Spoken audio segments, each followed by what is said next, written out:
اور جو علماء ہیں، فقہا ہیں، وکلا ہے، ان کو یہ بات سمجھ ہی نہ آنے دیں کہ وہ کیا کہہ رہے ہیں، اور لفظ فوکس جو رہے وہ ٹرانسجینڈر کہہ رہے ہیں. بہت خوبصورت طریقے سے آپ نے یہ سارا بیان کیا. میرے پاس یہ نیشنل اسمبلی میں جو بل پیش کیا گیا تھا اس کی کاپی بھی موجود ہے, اور یہاں پہ انہوں نے جب ٹرانسجینڈر کو ڈیفائن کیا ہے تو اس کی ڈیفینیشن میں انہوں نے ایک تو انٹرسیکس لکھا ہے جو کہ بایولوجیکلی ایک انسان پیدا ہوتا ہے جو کہ کچھ اب نارمیلٹیز کے ساتھ ہوا ہے.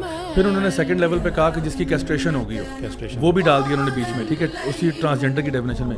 اور پھر تیسرا جو ظلم ہوا وہ یہ ہوا کہ اینی ون جس کی سیلف پرسیوڈ آئیڈینٹی یا جینڈر ایکسپریشن یہ ہے. اب یہ ساری ٹرمز جو ہے نا یہ باہر سے بوروڈ ہیں. بالکل. اور ہوا سب سے بڑا ظلم یہ ہے کہ آپ دیکھیں یہ جو 1950s اور 60s میں جو سیکشول ریولوشن امریکہ میں آیا تھا اس میں یہ 3 ٹرمز ہیں جن کو جو کہ تمام ریلیجس ان میں اور جو کہ آپ کے ٹریڈیشنل جو اسکولز آف تھاٹ ہیں ان کے اندر یہ جڑے ہوئے تھے.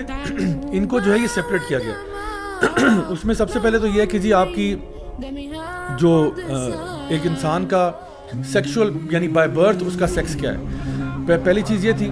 پھر اس کا آگے جی جینڈر ایکسپریشن کیا ہے, اور پھر تیسری چیز آگے سیکشول اورینٹیشن کیا ہے. تو اب ایک بندہ جو ہے, اب یہ چیزیں یعنی ٹپکلی آپ دیکھا جائے تو یہ کوئی نو برینر سی بات ہے. ایک انسان کو آپ نے دیکھا, آپ نے کہا جی یہ بندہ جو ہے یہ بایولوجیکل میل نظر آ رہا ہے, بایولوجیکل فیمیل نظر آ رہی ہے, اور اس کا جینڈر ایکسپریشن بھی ہمیں یعنی جینڈر جو خود ایک ٹرم ہے نا یہ ایک لنگوسٹک ٹرم تھی. یعنی ہم یہ ٹرم یوز کرتے تھے لینگویج کے اندر, لوگوں کے ساتھ کبھی نہیں کہا کہ جی ہے تو یہ مرد لیکن اس کا جینڈر کیا ہے, یہ کبھی سوال ہی نہیں اٹھا. مطلب پوری انسانی تاریخ اٹھا کے دیکھ لیں, مطلب سمپلی آپ دیکھیں تو 50 سال پہلے یہ بحث شروع ہوئی ہے, اس سے پہلے تو یہ بات ہی نہیں تھی.